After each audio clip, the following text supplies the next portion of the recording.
Every mile has a story, and I'm here to hunt them all, where every ride becomes an adventure.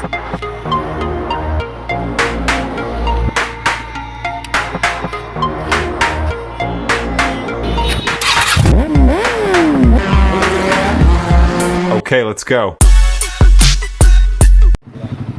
বিসমিল্লাহির রহমানির রহিম। আজকের উদ্দেশ্যটা মূলত আমি আপনাদেরকে আগেই বলেছিলাম আমার প্রিভিয়াস ব্লগে।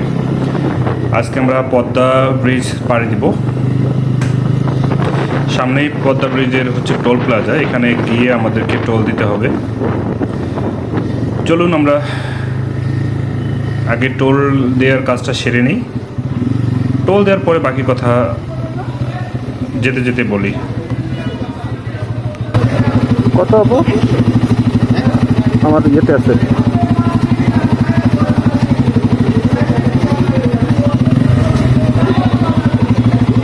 হয়েছে না? আচ্ছা, আমাদের টোল দেওয়ার কাজ শেষ, এখন আমরা পদ্মা ব্রিজে উঠব। চলুন যাই, যেতে যেতে দেখি আমাদের চোখে কি পড়ে।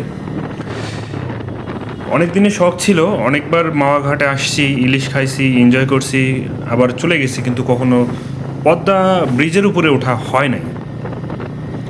এইটাই ব্রিজ হওয়ার পরে এইটাই ফার্স্ট টাইম পদ্মা ব্রিজে উঠতেছি, এর আগে কখনো ওঠা হয় নাই। আর আরেকটা ইচ্ছা আছে, ট্রেন হয়ে পদ্মা সেতু পাড়ি দেওয়া। এই ইচ্ছাটাও ইনশাআল্লাহ খুব তাড়াতাড়ি আমি পূরণ করে ফেলবো, যদি আল্লাহ তাআলা তৌফিকে রাখে। চলুন, আমরা মোটামুটি পদ্মা সেতুতে উঠে যাচ্ছি বলা চলে। এখন সময় মোটামুটি 5:30টার দিকে, আমরা পদ্মা ব্রিজে উঠতেছি। আপনারা দেখতেই পাচ্ছেন পরিবেশটা কত সুন্দর, মনোরম। ভোর হচ্ছে, সকাল হচ্ছে,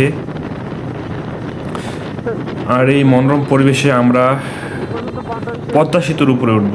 ভাবা যায়, আপনারা চিন্তা করছেন যে ভিউটা কেমন হবে, ফিলিংসটাই বা কেমন হবে। চলুন, পদ্মা ব্রিজে আমরা মোটামুটি উঠে গেছি।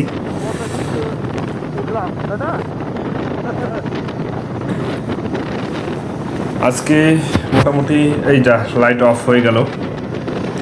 কথা বলতে বলতে যেহেতু সকাল হওয়ার দিকে, এদিকে লাইট অফ করে দিয়েছি এক পাশে, আর এক পাশে এখনও লাইট জ্বলছে। আসলে এইরকম সিনারিও দেখলে, এরকম প্রকৃতি, এরকম পরিবেশ দেখলে অনেক কথাই মনের মধ্যে আসে, কিছু বলার চেষ্টা করি। প্রতিটি ভোর আমাদের জীবনে এক নীরব বার্তা নিয়ে আসে। রাতের অন্ধকার ভেদ করে লাল সূর্য যখন আকাশের কোণে উঁকি দেয়, প্রকৃতি যেন ধীরে বলে ওঠে, ইতিপূর্বে যা হয়েছে বা গতকাল যা হয়েছে, আজ থেকে নতুন করে শুরু করো। ভোরের নরম আলো, শিশির ভেজা পরিবেশ, পাখির মিঠে ডাক আর শীতল বাতাস, সব কিছু মিলিয়ে ভোর হয়ে ওঠে শান্তি আর সৌন্দর্যের অপার সৌন্দর্য ভরা এক মুহূর্ত। সূর্যের প্রথম কিরণ শুধু অন্ধকার দূর করে না, আমাদের মনেও জাগিয়ে তোলে আশার আলো। ভোরের সকাল আমরা অনুভব করি লৌকিক জীবনের ব্যস্ততা, ক্লান্তি, সংকট সবই পিছনে পড়ে আছে। আজকের দিনটি এক নতুন সুযোগ, নিজেকে বদলানোর, স্বপ্নকে এগিয়ে নেওয়ার এবং সর্বোপরি ভালো মানুষ হয়ে ওঠার। আমি এটাই সবাইকে অনুরোধ করব, আমাদের প্রত্যেকটা দিন, প্রতিটা সকাল যেন ভালো কাজ দিয়ে শুরু করি। আর এরকম সৌন্দর্য, এরকম প্রকৃতি, এরকম পরিবেশ দেখে আসলেই মুগ্ধ হওয়া ছাড়া কোনো উপায় নেই। মুগ্ধ হতে আমি বাধ্য হয়ে যাচ্ছি রীতিমতো। এত সুন্দর পরিবেশ, এত সুন্দর প্রকৃতি,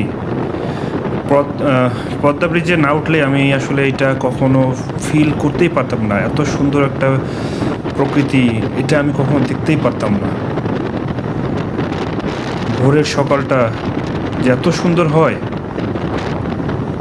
আমি এরকম কখনো চিন্তাই করিনি যে এত সুন্দর হতে পারে।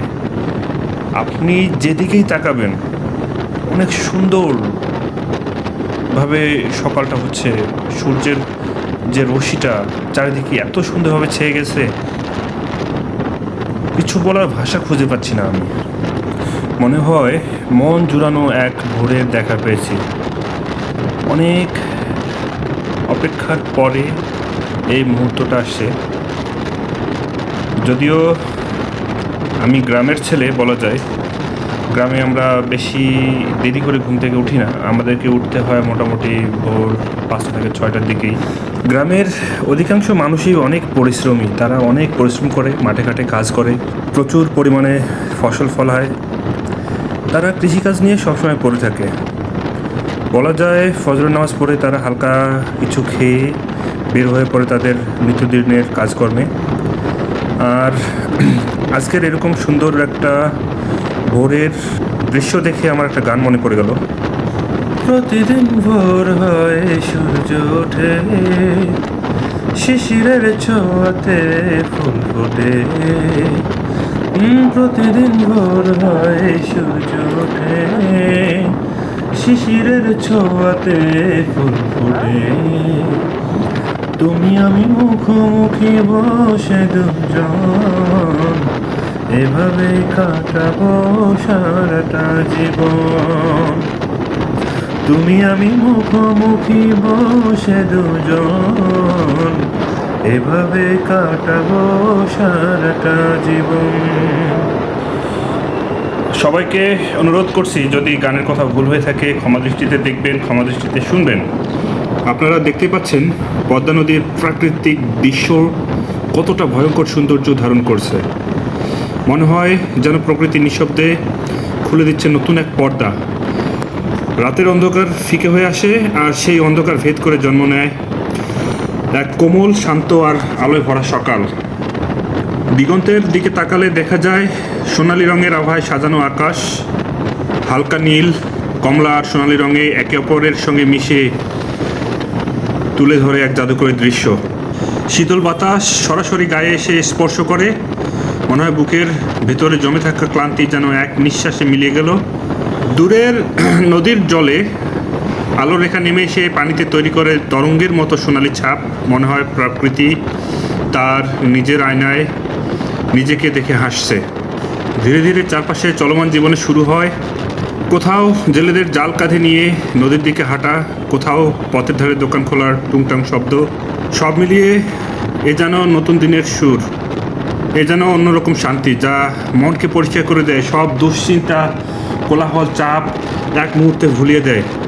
মনে হয় জীবন আসলে খুব সহজ।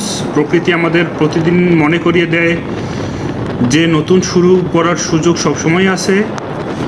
ভোরের প্রকৃতি, এই মুগ্ধতা হয়তো কয়েক মিনিটের, কিন্তু এর ছোঁয়া সারাদিনের জন্য মনকে হালকা করে রাখে, আশায় ভরে তোলে, আর মনে করিয়ে দেয় যে পৃথিবী এখনও সুন্দর, এখনও জাদুকরী, এখনও ভালোবাসায় ভরা।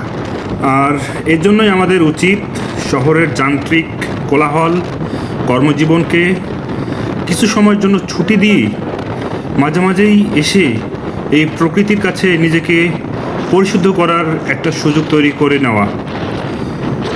আমরা যারা ঢাকা শহরে থাকি, আমরা যারা চাকরি বাকরি করি, কর্মজীবনে ব্যস্ত থাকি, আমাদের সবারই উচিত মাঝে মাঝে প্রকৃতির কাছে চলে আসা, প্রকৃতির ডাকে সাড়া দেয়া।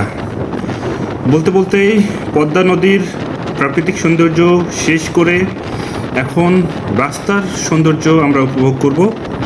রাস্তার দুই পাশেই গাছগাছালিতে ভরা, আর মাঝখানে কালো পিচের এই রাস্তাটা, মনে হয় আমি এই রাস্তা ধরে চলতেই থাকি, এরকম একটা ফিলিংস আমার মধ্যে জাগ্রত হয়। আর এজন্যই সবার কাছে বিশেষ অনুরোধ, যেন মাঝে মাঝেই প্রকৃতির ডাকে সাড়া দিয়ে কোনো এক জায়গায় ছুটে যাই প্রকৃতির দৃশ্যটাকে অনুভব করার জন্য। কথা বলতে বলতে এদিকে পদ্মা সেতু পার হয়ে চলে আসছি মোটামুটি অনেক দূর, আরও অনেক দূরে গিয়ে ইউটার্ন নিতে হবে। আজকে এই পর্যন্তই। So that was today's ride. If you love the journey, please don't forget to like, comment and share. And please subscribe my channel Miles Hunter BD because the next ride is gonna be even crazier. Until then, ride safe, ride free. Allah Hafiz.